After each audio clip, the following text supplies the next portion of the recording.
తల్లి ఆశీర్వాదం లేకపోతే ఏ దేవుడు కానీ ఏ గురువు కానీ ఏమీ చేయలేడు. నాలాంటి 1,00,000 మంది గురువులు వచ్చినా మీలాంటి 1,00,00,000 మంది దేవతలు స్థాపించుకున్నా కూడా లాభం లేదు.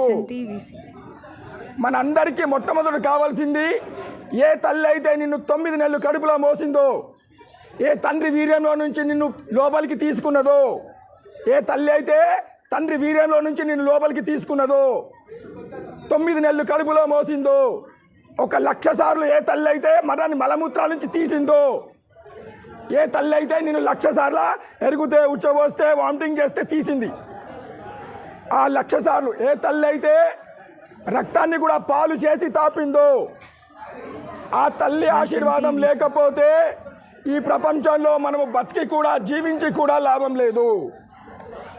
నువ్వు బతుకున్నావంటే, ఈ శరీరంలో ప్రాణముతో ఉన్నావంటే, ప్రాణము పోసింది ఎవరు అంటే కన్న తల్లి. అందుకోసమని తల్లి మాతృదేవో భవ పితృదేవో భవ, తల్లిదండ్రుల ఆశీర్వాదం లేకపోతే గురువులు కానీ దేవుడు కానీ ఏమీ చేయలేడు. కనుక మీ అందరి జీవితంలో ఒక్కరోజు కూడా మీరు ఉండకూడదు, ఈరోజు నేను నా తల్లిదండ్రిని స్మరించుకోలేదు, తల్లిదండ్రిని యాద్ చేసుకోకుండా మీ జీవితంలో ఒక్కరోజు కూడా గడపద్దు.